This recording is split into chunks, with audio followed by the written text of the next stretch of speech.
The carrier clicks on at 3:14 in the morning, and the voice answers before you've keyed the mic. You haven't spoken, your hand is still 6 inches from the transmit switch. But the speaker crackles, and someone says your call sign back to you, calm and clear, on a frequency that has been dead for 4 months. You are the winter-over radio operator at Halvorsen Relay, a single prefab hut bolted to the ice 340 kilometers inland from the coast. The job is simple. Twice a day you log the atmospheric readings, and once a day, at the 0600 sked, you raise McMurdo on the high-frequency set to confirm the station is still standing. That is the whole job. Nobody visits. The last plane left in February because below -50 the fuel turns to jelly and the skis won't lift. The next one comes in October. It is July now. The nearest human being is a Russian Met team 610 kilometers to the west, and they cannot reach you, and you cannot reach them, and you both know it. Outside, the wind runs at 40 knots across 1,000 miles of flat dark, and there has been no sun since May. You've done 3 of these winters. You know the sound of an empty band. And for 4 months, the band has been empty. Until 3 days ago, when something started answering back. The first time, you told yourself it was ducting. It happens down here. On the right night, the cold air stacks in layers and bends a signal thousands of kilometers, and you catch a fishing boat off Chile or a taxi dispatcher in Christchurch, faint and ghostly, riding in on a freak of physics.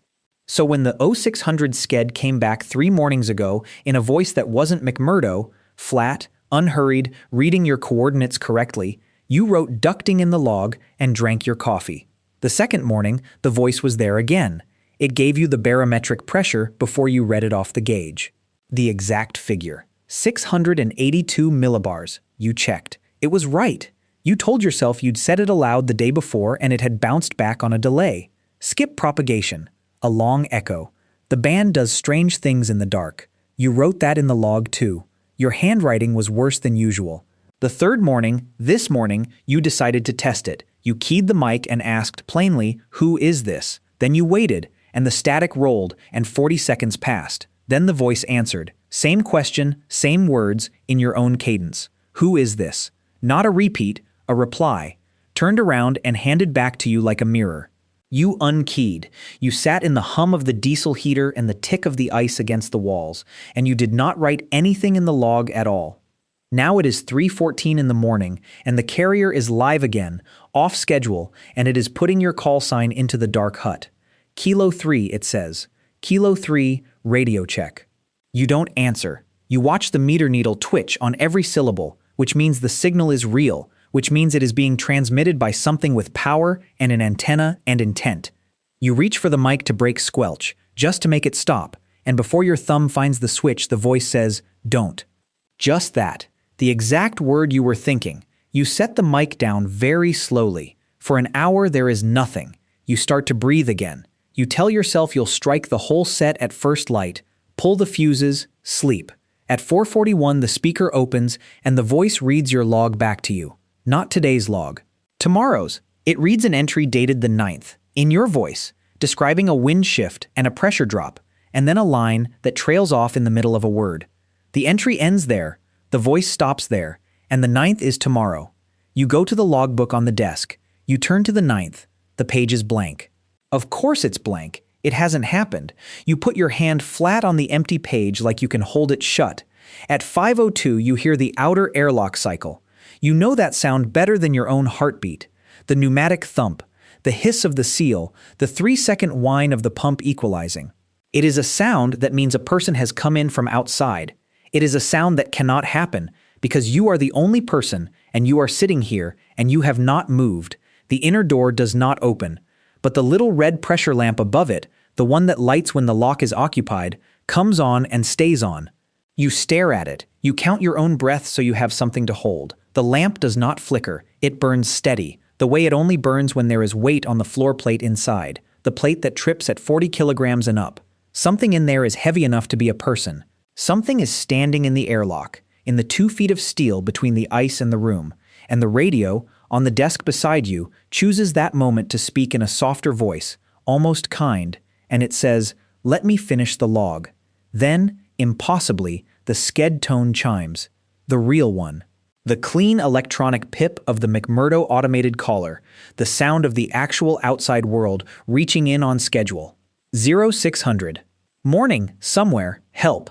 You lunge for the set and key the mic, and you are talking too fast, saying Station Kilo 3, declaring an emergency, requesting relay, requesting anyone. And for one whole second there is a human voice, a real operator, a woman, tired, ordinary, saying we copy Kilo 3, we've been trying to reach you for 3 days, are you? And then her voice thins, and stretches, and drops half an octave, and finishes the sentence in your own cadence. All right. Are you all right? The red lamp over the airlock is still lit. The pump is cycling again. And under the woman's voice, woven into it, there is a second carrier now, closer, coming not from the speaker, but from behind you, from the corner where the spare handset hangs on its hook. It is warm. It is breathing. You turn around. The handset is off its hook. It is floating? No, it is being held, at the height a mouth would be, by nothing you can see, and the coil cord sways.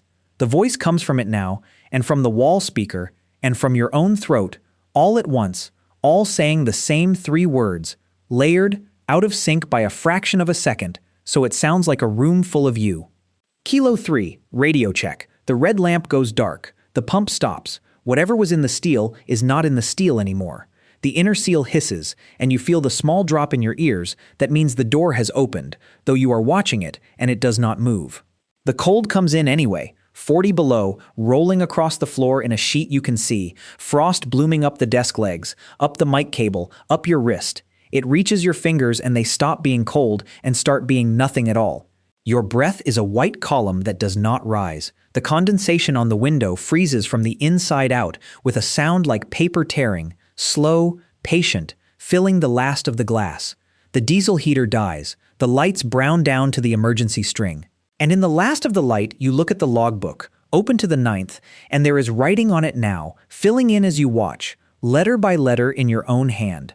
An entry you have not written, describing a wind shift, a pressure drop, and then a line that trails off in the middle of a word. The pen is in your hand. You do not remember picking it up. You are writing it. You have been writing it. The word you are stopping in the middle of is the word you are trying not to write, and your hand does not stop. And the voice from every speaker in the hut drops to a whisper, patient, waiting, and says, good. Now answer the sked. The carrier clicks on. It is 3:14 in the morning. The band is dead, has been dead for 4 months, and the hut is empty, except for the frost and the failed heater and a logbook open to an entry that ends in the middle of a word. 610 kilometers to the west, in a warm room that smells of tea, a Russian Met operator on the night watch hears her speaker crackle on a frequency that should be silent. A calm voice, unhurried, reads her coordinates back to her, correctly, before she has said a thing. She writes ducting in her log. She has 3 winters down here. She knows the sound of an empty band. She keys her mic, because it is almost morning, because someone should answer, and she says the words every operator says into the dark at the start of the sked. And from the desk beside her, from a handset on its hook, from her own throat, something that has waited 4 months to be finished, answers back, calm and clear and kind. Kilo 3, radio check. You have been answering for 3 days. You will answer for the rest of the winter.